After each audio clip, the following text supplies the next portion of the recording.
Okay, so you fancy a bit of classic rock, riff with me? Right, why not? ACDC, Back in Black.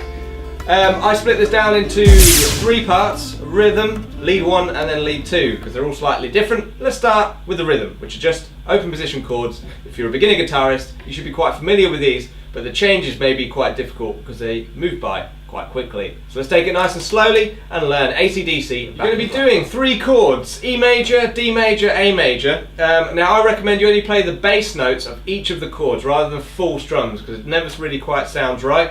And you're going to need to palm mute with the right hand. So the right hand needs to be resting on the strings. So when you play open string, it sounds like that, rather than where you get nothing or where you get too much. So fine balance. So adjust for your guitar, because they're all different.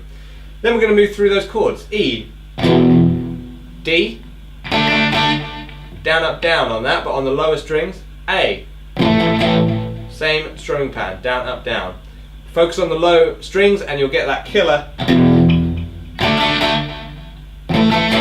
Sounds awesome. Now the riff. The riff, lead 1, it always catches people out, particularly the little bend, which you're going to find out about right now. Now the riff is based off of the E minor pentatonic scale, so if you do know it in open position,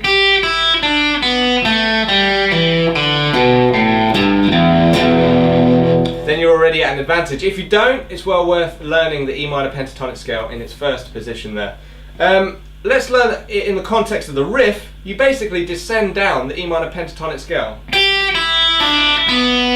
and then the bend that catches everyone out. On the 2nd fret on the G string, when you hit it, try and land on the 3rd finger with it so that you've got some strength to bend. You hit it, you bend up and then down and pull off. Now those 3 combination of things are quite difficult to get sounding natural. You might find it sounds like this, where you're ringing across lots of strings, or you might get something like this, where you're bending too much, or you might get nothing and sound like that. It's worth trying to practice and build it up, and then add it into the riff. And finish off the riff on the 2nd fret on the D string there. So, full pattern of the 2 riffs. Can you play along?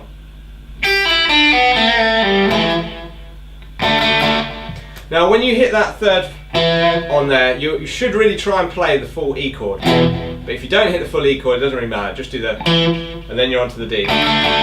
And the rest of the chords should follow. Alright, the next part, it does the same chords, same riff, but then going back through, there's this little extra riff that they add on the end because they're extra cool and they're ACDC. So let's learn this little extra bit. The A string, 1st finger on the A string, on the 2nd fret, and then you're going to be moving through these notes. And it's all based on the E, the low E string. And it sounds a little bit odd because it's a lower string and you ascend, but it sounds like this. These are all alternate picking, down, up, down, up, down, up. It's a big stretch. 4th finger all the way. Now your thumb must be on the back, and if you're small, if you're maybe under 10 years old, you might not be able to get the reach on this. There are alternative ways of playing it, but unfortunately I've only got time to show you one of them. If you've got hands of a reasonable length, then you should be able to reach that. If not, you can use the open A.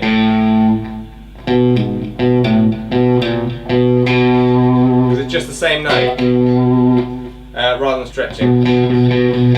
It's the same note, so you can do that. Okay, so that's the riff.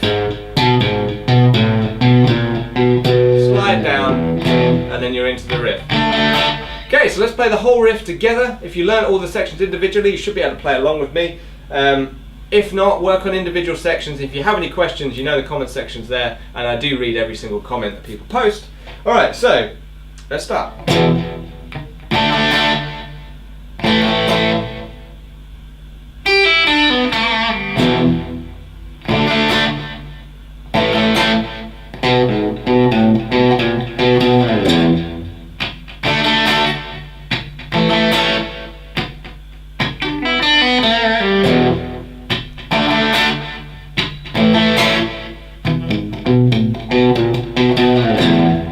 There you go, ACDC Back in Black. Now that I got your attention, if you're a subscriber, hit that like button if you enjoyed the lesson. I'd really appreciate it. If not, don't worry about it. Maybe post a comment, let me know what you thought. If you're not a subscriber and you want more, hit that subscribe button. More subscribers, better, and more lessons I can create for you guys, and I love doing it. So if you can hit that, it'll be awesome. If not, doesn't matter. But how about we learn another riff together? I hope you enjoyed it. So let's learn another riff.